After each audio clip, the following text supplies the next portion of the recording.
where I try to educate real stories.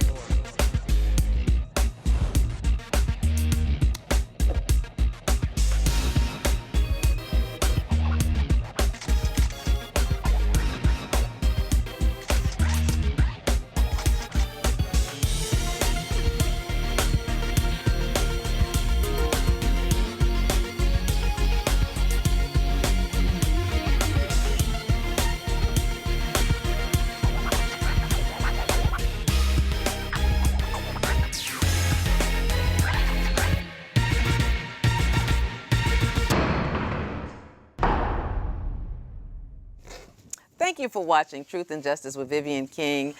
Tonight, in solidarity with the Path to Freedom at St. John's United Methodist Church, we have our Path to Freedom t-shirts on tonight. So we're excited about having one of our Path to Freedom guests on, Mr. Carl Alexander, AKA Cowboy, and Danny Sneed, my usual co-host, who's showing his Path to Freedom t-shirt.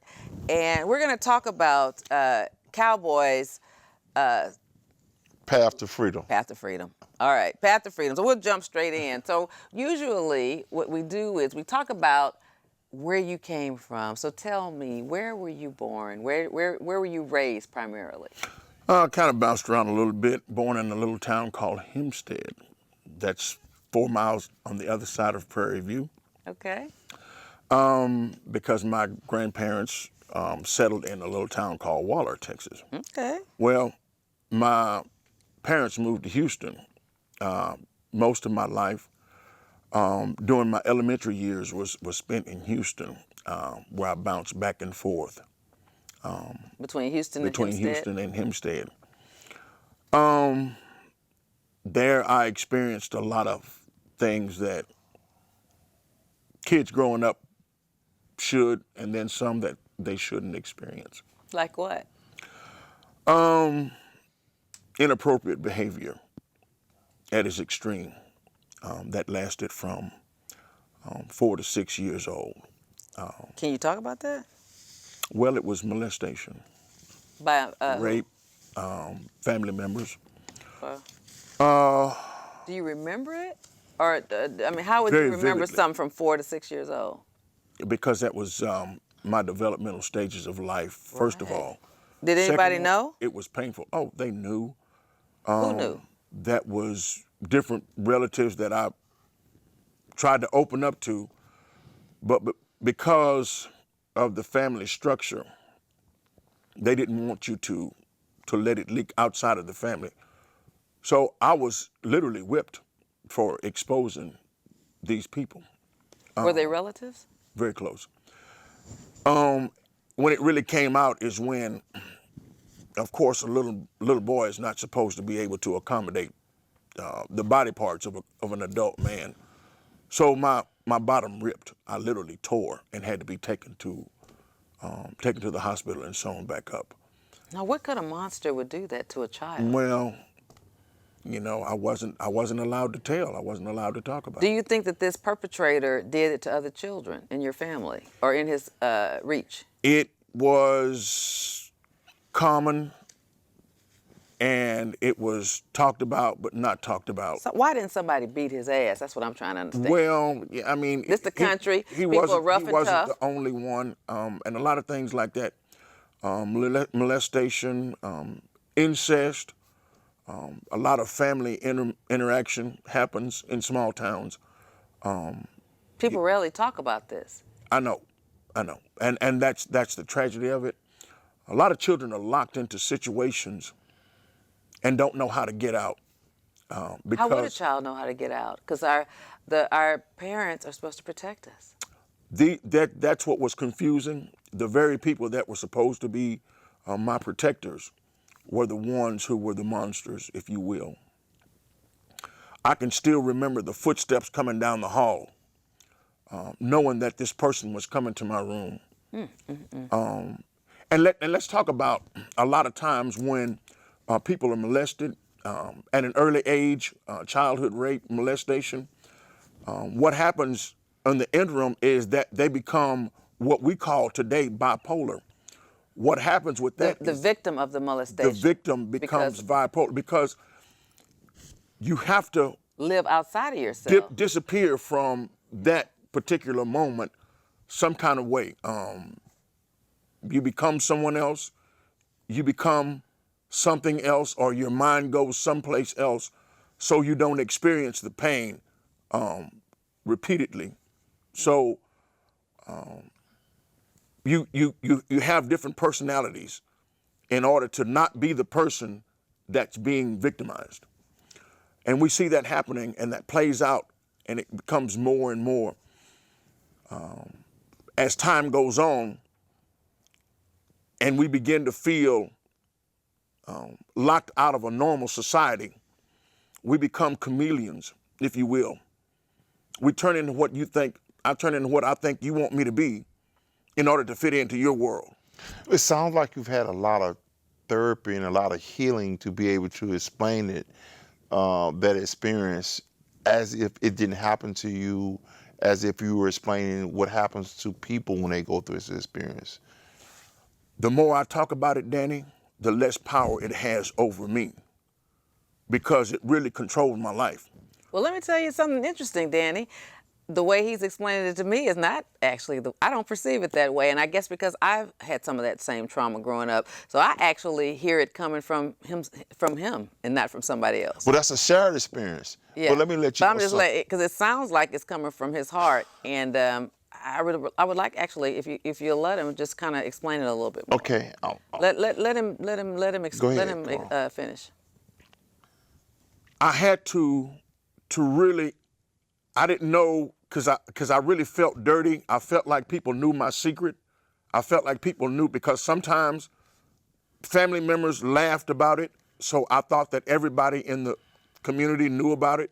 They didn't, but I thought that they did because I felt like if some people knew about it, everybody knew about it. Right, but well, it's dominating your life. And I began to be shame-based. But let me ask you this: 4 to 6 years old, and you said your bottom ripped. Who discovered that? I mean, did you tell somebody? I Did you have to go to the told my hospital? father. He came to pick me up. I was on a summer vacation. He came to pick me up, and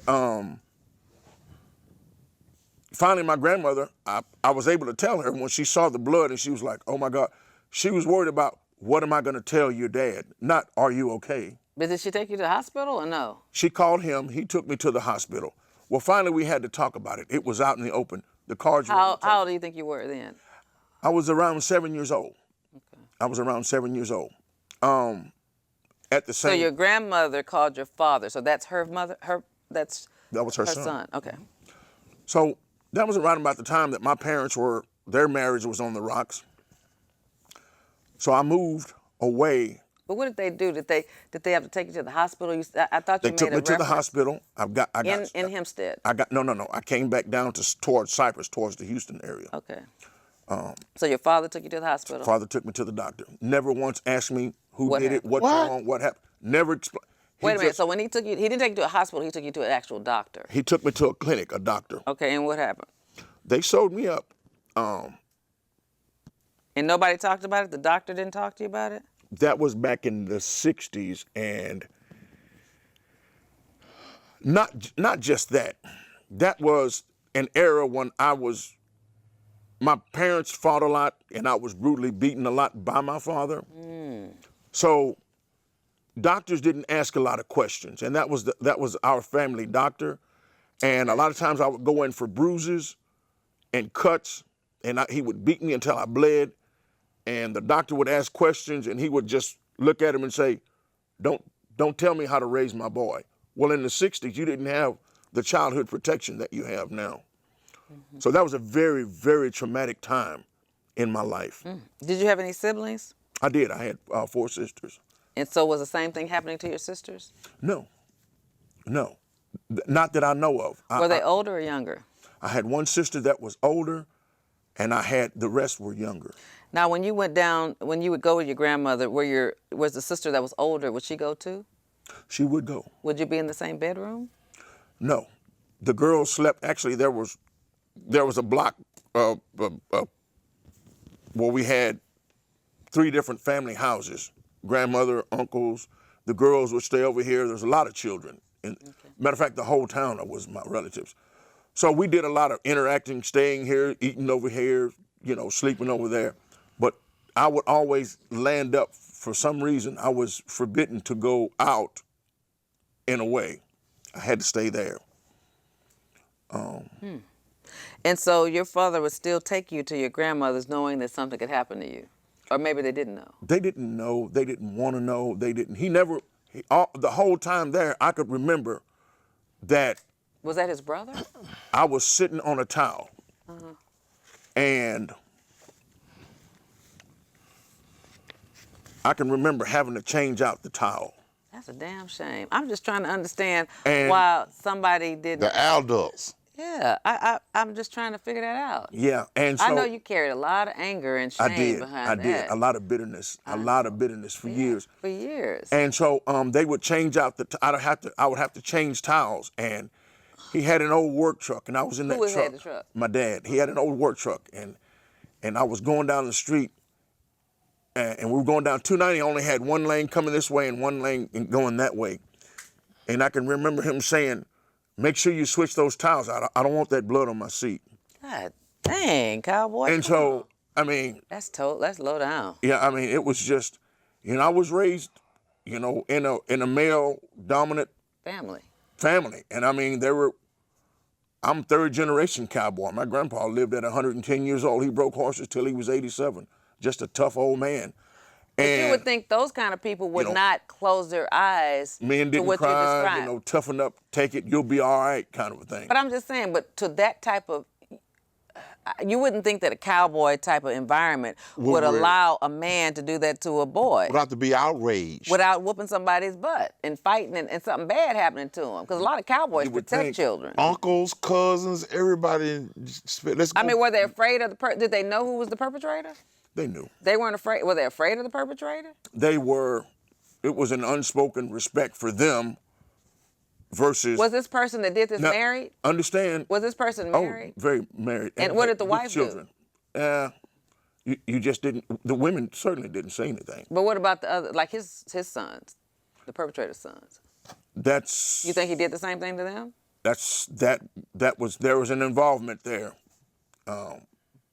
And I don't want to go too far into that, but there was an involvement as well. But that was a society where, you know, the women pretty much did what the man told them to do. They had children and they ran the household, and the man went out and provided and came home, and he was the man of the house, and so on and so on. You didn't say anything against the man. It was very, very crucial situation. There was a lot of things. Actually, when you asked, was I the only one? There was a lot of situations where they had. I had some cousins, some female cousins, at an early age. They were introduced to things that they should have had an opportunity to wait a little while before they were introduced to some of the men in that town, family, or whatever. But when it happened, if she didn't get pregnant, you really just didn't say anything about it. What about the footsteps that you heard? Tell me again about footsteps. Footsteps. You said you would hear footsteps? Well, when you're laying in bed at night and you're hoping that tonight it's not going to happen. Tonight I'm going to go to sleep. Tonight's going to be normal. And you can hear that footsteps of that. You could hear that person's door opening. That old wooden house, you could hear the door opening and the hinges screeching. And then you could hear that person walking down, and you're hoping that they will just go into the restroom and not pass by the restroom. And, you know, an old wood frame house, you can hear a kid scream. That's what I was just thinking. Like, You can hear a kid scream. So there was no way that nobody knew what was going on. And when it was over, that person went back and rejoined the person that they were in bed with. And noise was made. I made sure that noise was made. And how did they deal with you when people And people were would come to breakfast the next morning as if, they didn't hear nothing. well, good morning. I mean, like, and there was a lot of bitterness built up because I'm looking around feeling like somebody should have heard me. somebody should have come and done something about my situation. How trapped you must have felt. Oh, yeah. So you never told any of the cousins or anything like that, or your sisters? They knew. They knew. I can assure you, they knew. Everybody in the house next door knew. I made sure I screamed to the top of my lungs. And until that it didn't was stop over. the activity? Night after night. They knew. That's a damn they shame. knew. Oh, that's a damn shame. I So- ran away. Me too. Yeah. Those. I made a. I'm saying You know what? that Yeah, now, it's easy to say that when you're not 4 and 5. Yeah, because When where I'm you're- a when one in the you're- woods, I when ain't you're finna run out in the woods. And understand this: when a child is in that situation, they're socialized to that situation, so it's normal, but it's bad. You know what I mean? It's like what else can you do? I mean, 10-year-olds run away. 4 and 5-year-olds don't run I have my away. own negative experiences, and I didn't run away. I may have ran around the house a few times. and Right. ran But 6-year-olds next don't run door, away and because you don't. I mean, 6, 7-year-olds don't run away. You have to think about that age. 13 and 14-year-olds run away. run You're right. But little kids don't run away. You make an exceptionally valid point when you say you become socialized. Yeah, you socialize it. This is So that- it's bad, but it's like getting a badass whooping. I mean, you get beat to death. I mean, that comes with it. Yeah, If you- because if you it's run all away, physical. or if you're not Because you're afraid. That's home power. by dark, Right. That's someone has power something over you you. gotta if deal you with the beating on top of everything say else. something out of line. Yeah, it's all a part of that And so socialization.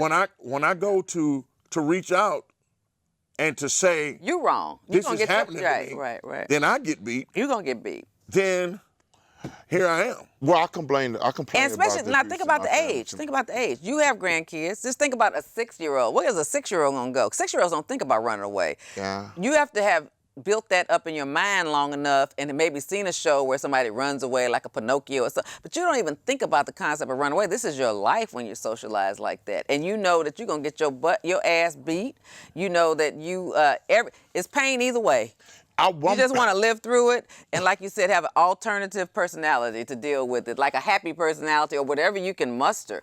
Wow. So from that experience, how did that develop the thoughts in your mind as you went through Well, that? as How I did said, it stop? So you said like through 7. My parents separated. My mother went up to a little town called Marlin up by Waco. Did you go there? I went, yes.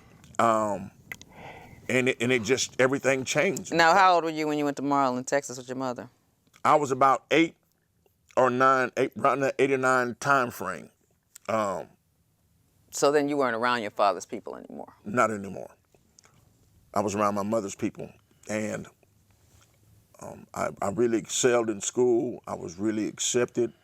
I played sports, and I had my challenges there as well. But it wasn't anything. It wasn't close to- molestation. Yeah. and What beating to death. what happened was I had Different. to step into the role of manhood. I had to go out and work in the fields at 9 and 10 years old, hauling hay and working on this ranch, feeding horses and whatnot. And I was okay with that because I learned a lot about work, and I was around animals, and I was really okay. But it was like when my mom left my dad, I guess I became the husband, son, or whatever, I never heard that term Well, before, I mean, I had to provide for the family. She was a wreck. He had beaten her into an emotional wreck.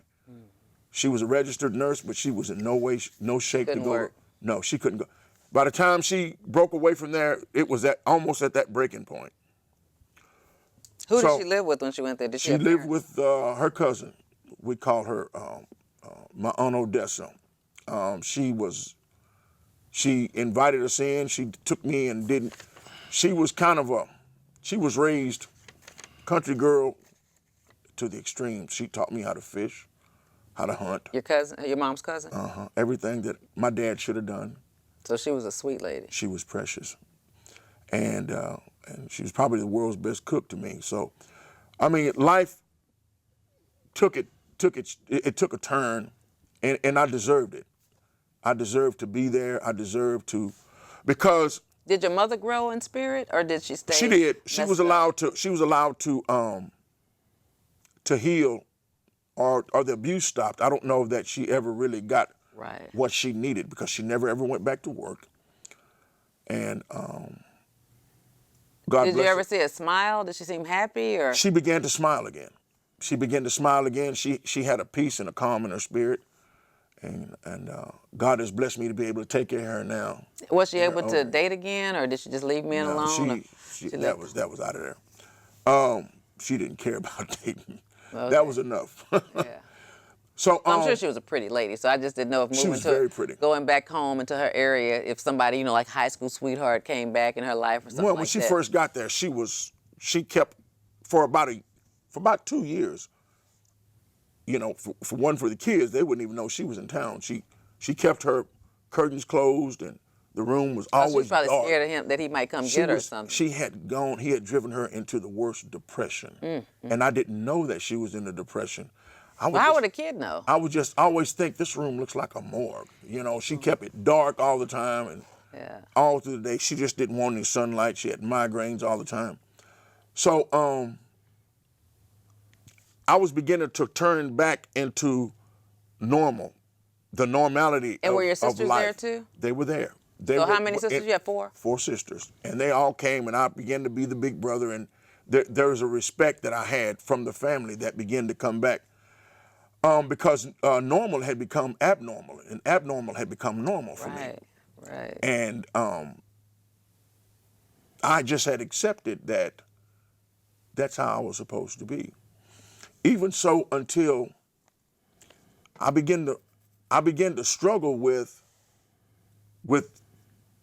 for a few months, I was struggling with sexuality. Oh, I know. I was thinking that. I was scared to ask. I mean, because I have a lot of gay friends, male gay friends, and I met them growing up. And a lot of them, because my aunts ran a beauty shop in San Antonio, where I'm from. So, the gay men who did that would be there, and I would hear them talk about, only one I would hear say he felt like he was a woman trapped in a man's body. But a lot of them, the common thread from a little girl knowing gay men, well, they didn't call them gay then, they called them punks or homosexuals in the 60s. But from then all the way up until now, all of my gay friends told me majority of them molested when they were boys. Most of them were molested. Most of them didn't have a choice when they were coming into their sexual own, but they were a little older than you. They might have been more like teenagers, like 12 and 13, and a favorite cousin or a favorite uncle who they loved and admired sexually abused them. So they were already groomed. They already loved that person. It wasn't a negative physical experience as in beating them up. It might have hurt, but they were turned out. So like if you love a guy and he's your uncle or your big cousin and then he does this to you, it makes you have an amorous feeling for men. Because you're in conflict because I love them, but they did this to me. And so they're in conflict. And almost all of them were in therapy. I've had a law school professor. I've had a doctor friend of mine. I've had quite a few of them that were kind of bisexual, really, because they were in therapy trying to figure it out.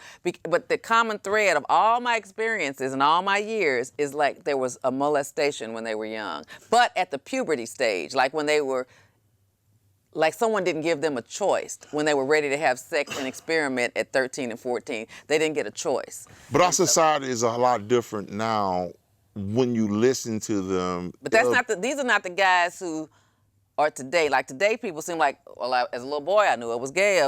I'm not talking about these people. Well, that's I'm why talking we're about, agreeing. I'm We're talking about agreeing. the people that We're were agreeing. conflicted. We're I know agreeing. what people are. And so I was wondering, because he was so young, I've never really heard one of my male friends tell me the story of that young.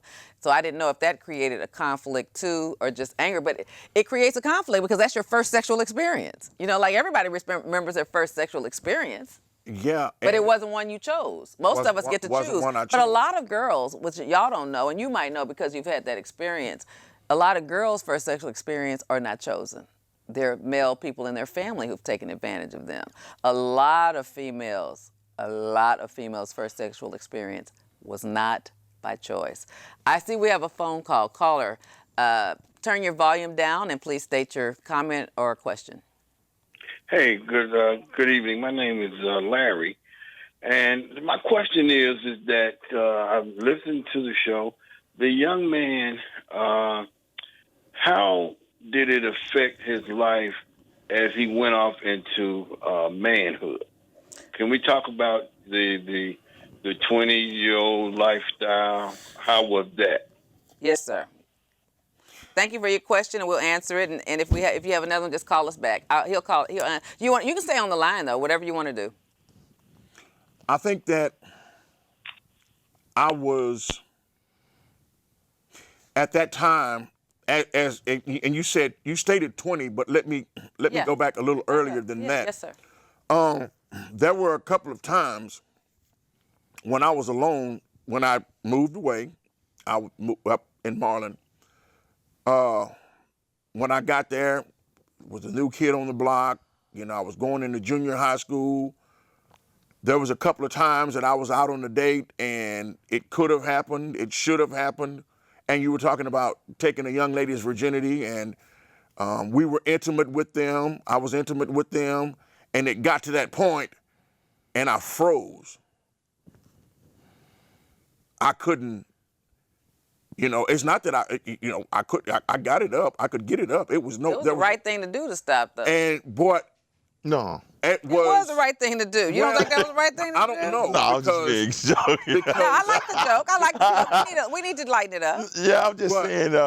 And I was right there, and I just right there at that Did threshold. you remember right what there. happened when you were a kid? And I mean, what happened? My screen went blank, and I reverted back to that. And when you say about the first sexual experience, Yeah. and I didn't know then if it was, and I'm glad you asked that, and we're talking because it could have been that just sex alone Triggered it. You didn't want that to do memory. it. Yeah, I didn't know. No, I don't want. I mean, that's a Yeah. bad experience. And So I I'm don't. This might thinking, be bad. Yeah. Is this gonna hurt her like it hurt me? Yeah. All right. Or is this gonna, the blood and everything? Yeah. There's just a lot of things that went through my mind, and she was like, "What's wrong? What's wrong?" And it's like the first one she had to shake me, and I was like, Probably a little hoe. She was ready, wasn't she? Well, she probably wasn't ready about no blood, but you were, 'cause you didn't know. I didn't know what was going on, and I'm thinking. So I had to take a deep breath, and I went and I talked to my mother's brother, who was my uncle. Who was a And normal man? Wasn't he was no normal. molester. He didn't, and he was like, and I really had to talk to him. Well, it's good you had an older man to talk about to. that, and so How old do you think you were? Like 16, at 17? at that time I was about 13 or 14. Okay. I was in junior high, 13 or 14, and everything, hormones, everything was working Normal. very, very good. So, and I went back and I talked to him again. So it happened again, of course, with What did he another say, though? female. He goes, what's wrong? You okay? I mean, you. Because in the small towns, I know people have sex young. Because he asked me, you know. he said, "You're not." And I said, "I hope not." He goes, "What's going on?" So I had to really sit down and I had to tell him. Were you afraid to tell him about what happened? Well, because I knew how he felt about me, and I knew that he would go and try to find who it was. So you never told him? I couldn't tell him who it was. I told him what happened. Who did couldn't this? tell him who did Tell it. me right now, who did this? And he grabbed me by my shirt and he said, "Who was it?" And I knew. Did you make up a person or what? Did you No, I just didn't tell him. I said, don't, just, it's over now. And he just sat there, and the first time, only time I ever saw him cry, tears just went down his face. He said, "Please tell me." Well, I didn't, this guy was my hero, and I didn't want him to go to prison, and I knew what was on his mind. So I didn't tell him. I said, just help me with this situation. So we talked about it, and it happened again, and I froze, but then I went back, and I finally, You made it? Yo, you made it. You made it. I was like, I can do this, God. I can do this. Oh, my God. well, I was something to be reckoned with after that, though. Oh, Lord. But, then you boy, went I was over. Out of control then. Yeah, I was wildfire. So you know how we are. It's either nothing or all Everything. Yeah. You just glad you were normal. Oh man. And so that was really good. But I wasn't for a minute though I was out of control, but then I kind of got back because my mother was really, really religious and churchy. So she raised me in church. So she kind of was like, "Son, you need to slow down." Right. So, and then that really helped me push past that time in my life. But to answer his question, yeah, there were times when I had to scratch my head and wonder, am I doing the right thing, or or what's this about. But once I got past that, it was okay. Wow, that was a lot to process for a child. What's so horrible when we take advantage of children is that the child has to try to put all these pieces together, and they've been exposed to something they shouldn't be exposed to. So the child doesn't know how to put this together. Well, what happens now, if something happens, if there's a death with your classmate, or if there's something, first thing they do, they start putting people in. They have group counseling, and they have counseling, and they allow you to process and things like this. You asked me a while ago, you said, it sounds like you've had a lot of counseling and have been able to process this a lot. You've got to process. First of all, you have to expose it. Right. You have to say it. You have to verbally say it. You have to get it out in the open, so somebody can Take hear the power away from it. Take the power away from it, because it holds you hostage. But how'd you know to do that? I didn't do that until I was with these girls, and I panicked. I hit panic mode. Beautiful girls, and I hit panic mode. So I processed with my uncle. He began to talk. Now, this is your mother's brother. My brother's brother, and he began to talk to me, and he kind of talked me through some things. Did he have children himself? He did, but he was a ladies' man. But he would not have done it, probably killing anybody. I mean, he didn't go kill your father for beating his sister to death. He beat her damn near to death. He didn't go and do anything. Well, but there was a lot that wasn't exposed on that. Gotcha. My Aunt Odessa would just say, she's been through some rough times. Okay, so maybe they didn't know everything. Yeah, they knew how to sweep things under the rug. Gotcha. So let's talk about your processing. So still you learned to process it, and you were lucky enough to have an uncle that you could talk to. Right. And that you opened up and talked about. And what's beautiful about your spirit is that you have the courage to talk about it and realize that you have to get it out, because that can eat you up. So your mother really saved you in saving herself. And saving herself, she had to save herself. When she saved herself, she saved her children. A lot of times we're in families. You can pick your friends, but you can't pick your family. But you cannot pick your family. Right. A lot of times we're born into situations that are very toxic. Yep. Very toxic. And everything about that family is not downsized. There were some very beautiful people. Even the person that perpetrated the situation, you said something a while ago that really triggered me. He was an awesome individual. I really liked him outside of that. Right. And that's where the conflict comes And that's why the conflict came. Right. My mind was like, where am I with this? Right. That's where I found my friends that I've known who've gone to counseling. That's where the conflict came from. Right. And it wasn't an evil person doing the evil act. Right, because it's someone you really love, so then you don't know how to process it. Do I love them? Is this what I'm supposed to be? Am I supposed to be sex for somebody? I mean, is that you know what I mean? You wonder, am I supposed to, next man I like or admire, am I supposed to let him, you know what I mean? It creates the conflict. Well, and it's usually someone in the family. Every situation I know of, it's an uncle or a stepfather or somebody that's more like a babysitter or someone that has access. And people kind of know about it too. It's always this same situation. There's no kind of know about it. People know. People know. That's the pink elephant sitting in the living room. Right. And nobody's you see this big elephant and nobody's saying anything about it. He's sitting there with nobody want to deal with the shame of it. Nobody want to deal with the shame of it because it brings degradation to the family name. Well, is this person still alive today? No. Okay. No, they're not. But. And I'm not asking you to call names. I'm just asking you for your own soul. I really hated it when they passed, because I don't hate this person. Well, after you got older, got with your father, did you your mother's situation? I'm talking about when you moved to Marlin. Did you ever have a relationship with this person again? Absolutely. How did you do I went that? I went on into the Navy, and I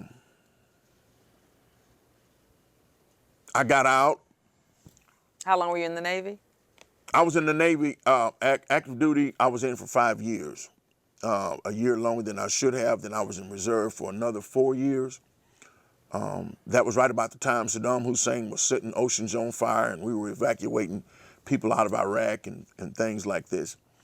And I stayed longer than I should have, and my marriage was really on the rocks, and I got back. And So 5 years in the Navy and then plus 4 years in reserve. well, I would have retired, but when I got back from the Navy, I walked into a situation in my own home where a man was in bed with my wife. Now you always hear that, but you don't think it really happens. You actually found somebody in the bed with your wife? And I still had on my uniform, and I had on this yellow band around my arm.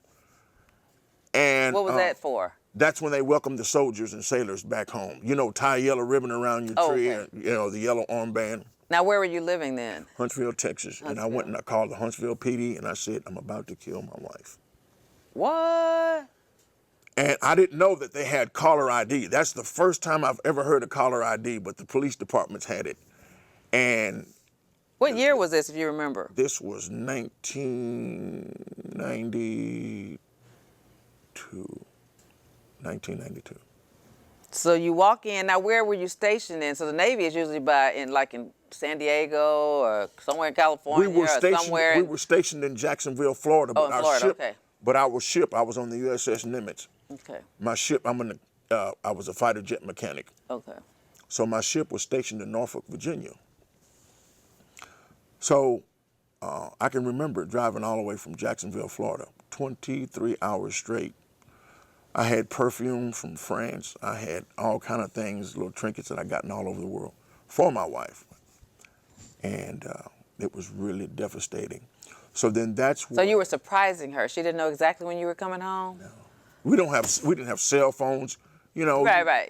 None of that, you know. Right. So I rented a car and drove home.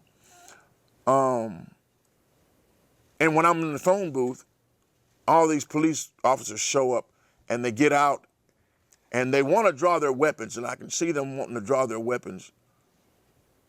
But you have your uniform on. But I got my uniform on. And they're like, did you just make a 911 call? I said, I'm still on the phone with her. Do you have a weapon? I said, no, but I got a gun collection back at my house. What's going on? And I tell them. So they come to my house, they look. This is the truth. The sergeant came back out. He said, we're going to leave for a few minutes. You can kill them and call it a crime of passion, but you got to make sure you take one shot and you got to make it count. That's crazy. Oh my God. I kid you not. He said you got one shot. Because the man was still there. He said one shot each. You got to make sure it counts. And You're we'll gonna have call to it hit a 'em crime of together. passion. And we'll come back when you call 911 again. No kidding. So you really don't know what the hell to He do. Should I said- kill him or walk He away? said, how can somebody be out serving our country And their wife is screwing the man and next here door. she is laid up with this piece of, I won't say it on television. Well, I won't say it anyway. I don't talk that way. But he said, we're going to leave. And I thought about it. You got 2 shots. Make them count. No, one. No, for one for one each. Oh, you got 2. You Oh, get one two each. shots. I thought they had to be laying together. You had to go make one go through. No. They go through You get go 2 through one shots. and hit the You other. get one shot, each one of them. And they got to make them count. It's got to count. We'll call it a Ooh, look at Danny likes that. Look at him. Oh hell, you made Danny's day. We'll call it a crime of passion. Oh, I'll man. never forget You that. can't make this And I stuff looked, up. And I walked down the hall, and I saw my son, and I saw my little girl. And how old are they? Kind of police. Were they? My little girl at that time was about 2 years old. And he got a man up. She got a man up in the house with the children there. And my Or, when they was stepson asleep was though. probably about 7. He was about 7. And they don't know what's going on. They was bro. asleep. I'm gone. I'm off serving my country. I'm supposed to be back, but Red Adair's got the ocean on fire. Red Adair's putting out these fires on the ocean. Right, I remember Saddam Red Hussein, it's crazy, and my ship just happens to be the one that's, they're mixing this AFFF white foam, and we're spreading it all over these fires. So here I am, a firefighter without wanting to be one. We were actually heading home when we got that call. So I'm 8 months behind already being there for a year. So She couldn't wait. no. She couldn't So wait. that's where I started drinking really heavily. Now, wait a minute. I got to finish finding out what you did that night when you got home. Did you whoop his ass or something? I mean, what did you do? I'm not advocating whooping nobody, but I'm just asking. I called her mother, and I told her, I mean, you walked in, your kids were there. Where, was the man still there? Oh, he was in the bed asleep. They were asleep. Oh, they were asleep. He No was clothes living on, there. Just Naked. His shoes under my bed. I hadn't worn a size 10 since. Cause you're a big guy. Yeah. Yeah, you're a big guy. How tall are you? I'm 6'4.5". Yeah, you're a big guy. So that was crazy. She came over. Police were still there, and they came back and wondered, "Did you get him? Did you get him?" I was like, "No, I couldn't do it because I didn't want to answer for the rest of my life or the rest of their lives." You're gonna get locked up. What happened to Mom? Well, no, they told me if I killed her, it was a crime of right. passion. You know, Right. if I didn't, it was just an assault. So those were questions that I didn't. Did you wake him up? I mean, what did you do that night? Come on, you got to tell us her what mom you did. came over. She shook him and woke him up, and she called her name, and she played like she was so ashamed of her, which I knew. She already knew what was going on. Everybody knew but you. Everybody knew but you. Yeah. Everybody knew but you. You know how it is. You always last one. I was in the service already. Yeah. Jody. He's a bad boy. Yeah. Jody got your girl and gone. He In your house. should have left. He stayed. So, I wanted to be Not within an inch of his life, but the police were there, and I was just, I was hurt. I was deep. Yeah, The I pain. don't blame it. I couldn't beat him enough to make my pain Go away. Yeah. So then I started drinking heavily, and But did you not stay there no more? I mean, what did you do? I mean, did y'all stay together? No, y'all try to work no. through it? Did you leave and they stayed? I mean, that's what I'm trying to say. Did you walk back out of your I house? left and I called back. Because you don't have and relatives in Huntsville. We came back. No, I don't. We came back and tried to make things You work can't make for that a few work. for a few work. You can try. But when I looked at her and when I touched her and when all of that, it was just. You're a nasty hoe. Yeah. It was just. It was not something that I desired, and she knew it. And she I think she felt sorry about it. She just, you should have called her. I miss you. You were gone too long. Well, no, I knew I was gone too long, but that's what she said. Ain't no such thing. You was gone too long. That's your wife. But the thing about it is, if I went all over the world and had an opportunity to be with women all over the world, and I was not, I expected you to do the same thing back at home, or at least be more discreet about it. You just moved in. Yeah, be more discreet about it. So here I was sending my paycheck home to him. Oh my God. My God. So I tried to be in the reserves, but Your mind wasn't right. the drinking, that Too much. That along with even though I talked to my uncle about it, He couldn't talk you through that thing. About what happened through when I was a child, he told me, "Oh, you're all right, you're a man," but I wasn't able to process it. I talked to him, but there's a difference between admitting it and really processing it, because it's like peeling back layers of an onion. You have to just really, really process feelings. You have to process fears. You have to process what goes on, how much it hurts, what does it do, how does it affect It's not me? a one-size-fits-all. And let me tell you this, you can't talk to people who haven't had that experience. Because that's one of the reasons why, Danny's had a lot of experiences, but not that one. So that's kind of why I stopped at the beginning and didn't let you talk about it. Because y'all actually people, well, I'm just saying the world minimizes your problem because it hurts them to hear it, so they minimize it. So they don't have to really accept it. But you don't realize that once a person starts that, you got to let them finish that. Because they have taken a chance and a risk to share this really deep pain, and you got to let them. Well, I feel that you need to know that I care. When people have gone through trauma in their lives, like I have, similar to you, you got to hear it out. You got to hear the whole tape. You got to let everybody. You got to let people go through the all tape. the way out. Otherwise, then you shut down and you say, "Well, I shouldn't even talk to them. I know not to talk to people because they don't really care. They don't really understand what I'm talking about."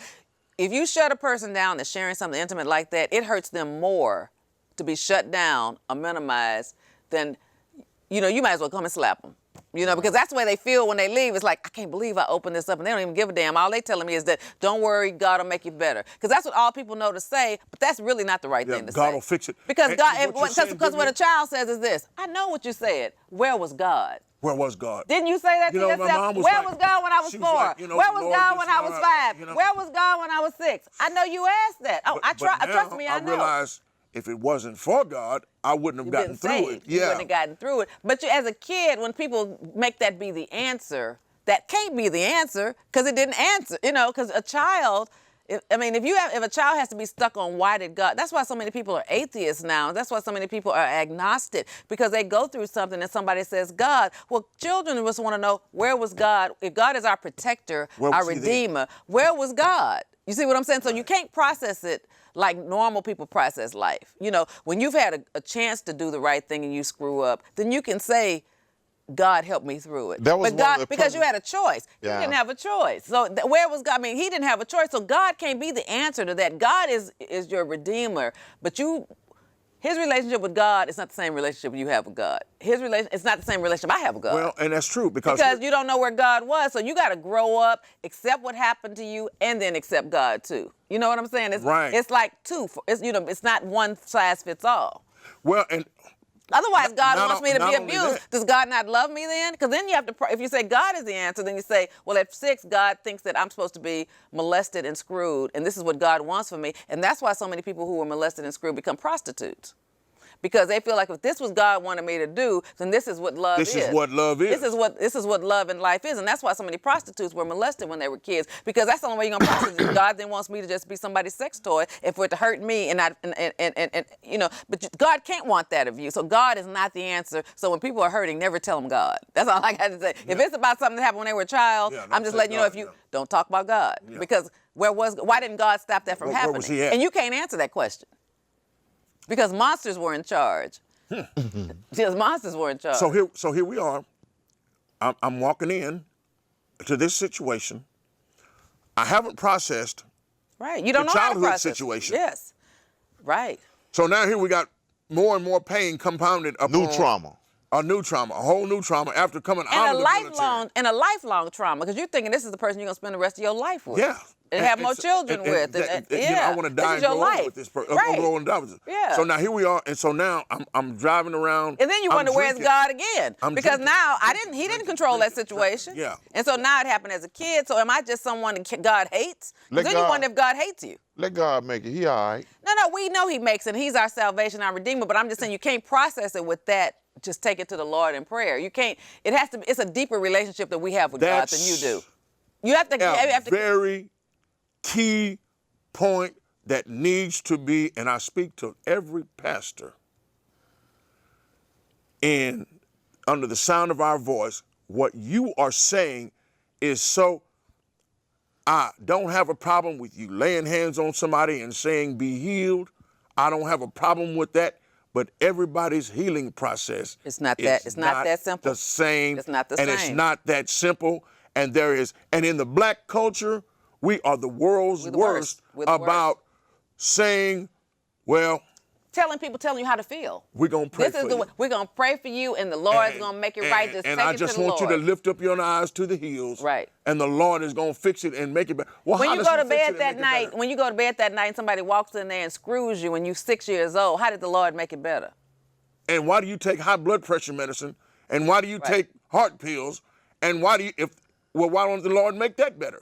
Right. Because there has got to be something to address everything. Exactly. And God, people, a lot of times in the black community, we just, I'm going to pray for you. I'm going to pray for you. You know, you don't need all that counseling. You don't need all that AA and NA. Well, I don't need you to say all you need is just prayer. Well, stop taking your blood pressure medicine. Stop taking this. Because if God didn't believe in doctors, he wouldn't have hired one on his staff. That's right. Luke was a physician. That's right. And doctors, the medical field and the psychological field go hand in hand. They're doctors.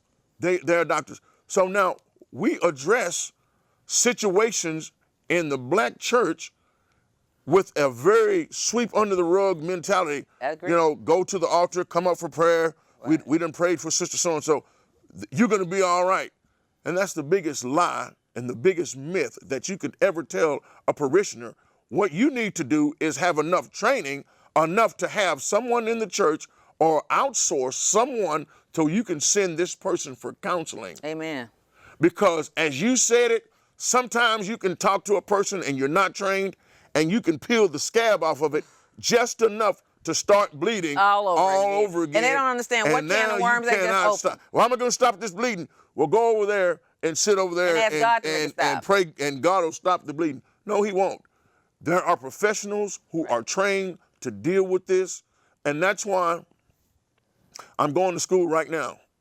I'm about to graduate Prairie View A&M University, which I'll go to College of Biblical Studies, and I will go through their Christian counseling department, because no better person to counsel someone That someone's been through than it. someone who has been through and understands a person's pain. Right. I can remember very vividly walking into a church. I was locked into an addictive body. I didn't know I was an addict. And this was about 2 years after the walking into the house. I began to drink profusely, and I didn't know I was an addict, but I know when it snapped to me one day, when I didn't have any money and I stopped going to work, I was really sliding downhill really fast. So I walked into this church and I stood up and I said, does anybody else have anything to say? Can you hold that thought? I'm sorry, it's good too, but we got a phone call. Do you mind if I get one Please, phone call go right ahead. before it's over? Call if you're still on the phone, turn your volume down, and state your comment, please. Hey, good evening. My name is Larry, and I want to ask him: is there a healing process, or what was your process of healing, or have you healed yet from the childhood trauma and from the adult trauma? What is your healing process? Very good question, Larry, and I thank you. And are you able to love again? I have a precious wife. I married a lady by the name of Kathy Burrell Alexander, and she's a jewel. She's the best thing ever. Yay! I'm happy for you. Yeah, she's precious. Danny's What's met up, her. Kathy? How you doing?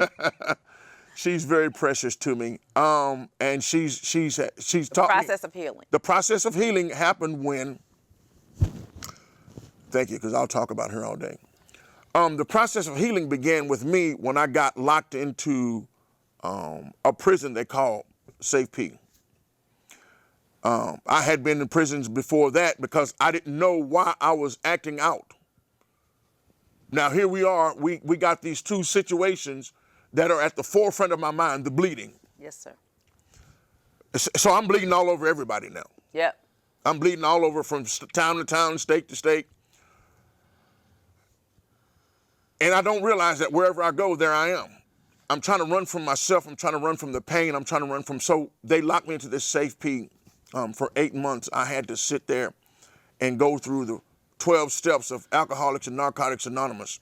And this is why I tell people in the program, when people get to their 4th step, when they do that inventory and they begin to write about things, if you are a sponsor of someone in AA or NA and you know that that person is doing the 4th step, you have to monitor them more closely than you ordinarily would, because what they're doing is now they're peeling the scab back. They're going to the graveyard. They are going Oh, I know. all out. They are going all the way back from childhood. Digging it up. And they're just digging up the old bones, and they're opening the closet, bones are falling out, everything. So that person is dealing with, their emotions are right here. They are very sensitive. They are very vulnerable. And at any time, that's why people never get to the 5th step when they're doing the 4th step without relapsing. So sponsors need to know. But I was locked up and when I started doing my 4th step, I acted out so bad, they took me up on the hill and locked me up in a 10 by 10 cell. A single man cell. I was locked up until I began to write out, and I cried, and I wrote, and I cried, and I wrote, and I cried, and that pain, and I screamed to the top of my voice, because I was back in that same bedroom. I heard As a little boy. Yeah, you heard your scream. And that never really was addressed. Right. That was never addressed. So I had to journal, and then finally when I did my 5th step and I let it all out, it was like if you ever been sick of your stomach and you just threw up. Just got it all out. It was nasty, but boy, when it was over with, it was like 1,000 pounds lifted. You have to be very professional. Again, I go back to what you said, and I commend you on that. Thank you. And I also want to thank you for being the voice of so many people. I wanted to thank you for that. Thank you for letting me do that. It's my therapy. Yeah. As I watch you so many times, I said, man, she's saying something that somebody wants to say, but they weren't able, or she's allowing somebody to say it. So I wanted to thank you, take the time to thank you. But unless you let someone let that out, you have to be in a controlled environment. Not saying that you have to be in a 10 by 10 cell, But you have to have a sponsor who knows that they have to call you when you wake up. Are you okay? Call you before you go to bed and let you deprogram a little bit before you go to sleep and get some of that off your mind, because I'm telling you, that haunts you. That haunts you. So the healing process is a process that has to be done, undertaken by someone who knows what they're doing, someone who knows how to handle you. So what you're saying is basically don't do it alone. Walk with someone. Don't do it alone. Process Don't do it alone. But the problem is you have to do it with someone who maybe has had some type of similar traumatic experience when they were a child, because they're the few people, or somebody who has been trained enough A clinician. to allow you to go through the experience as a child and doesn't stop you from doing it. We have another call holding, and it's time to hang up. So let's try to take that second call if they're still there. Thank you for calling, Larry. Is there another call? Yes. Okay, ma'am, state your question or concern. Hi, my name is Belinda Somerville. Hey, Vivian. Hey, Danny. Hey, Belinda. Hey, y'all. I would just like to say thank you to Mr. Alexander. Thank you for sharing your experience, your strength, and your hope. There's definitely someone out there that needed to hear that coming from a male. And it's a wonderful thing that you're doing today. And I just wanted to call in and say thank you. Y'all have a good day. Thank you. And let me tell you this, y'all not going to believe this, but we You have remember 2 Belinda, minutes. right? Yeah, of course. Okay. We have 2 minutes, and we didn't even touch the surface of it. So I know this was a huge sacrifice for you to tell your story, but I know it's got to be strengthening in our community, because Black people will not tell what happens, and we need to talk about it all. We need to talk about it more, and I just have to invite you to come back. Can I say that I was the first member? Yeah, to the Path to Freedom. This is our Path to Freedom. This is Path to Freedom I'm one Part of the co-founders. But Part 2 will be with you next time, okay? Very good. If you'll come back. So Very if you'll good. come back Thank with you, us Danny, next for- week, and Yes, we got you, 1 man. minute. Dan, Love you got you, something to say? You want to close it out? No, we just want to thank you for creating a platform for returning citizens, formerly incarcerated men and women, to have a place to tell our stories. I mean, just think about what you're doing as a community activist and what you're doing in the community. Awesome. And we love you. And I just thank you again. At Carl, we thank you for your courage. I'm in awe because you shared things. I've been knowing you for years, and you started off with things I never heard before. And I just, again, like Belinda said, man, push you up for having the courage to be transparent and being honest. And I wish you well, man. May God bless you. Thank you. And in closing out, let me thank you for telling your story. I feel stronger. I feel the presence of God in you telling your story, because you did have the courage to say that. A lot of women have told their story, but not as many men. And we need men to tell our stories. We can still be whole, healthy, loving human beings, even though we bear the pain of the way we were abused by people that we couldn't control, and we weren't protected by those we should have. And God bless you for sharing. This is Part 1. I'll see if he'll come back next week and tell us Part 2. Thank you for watching Truth and Justice with Vivian King. Good night.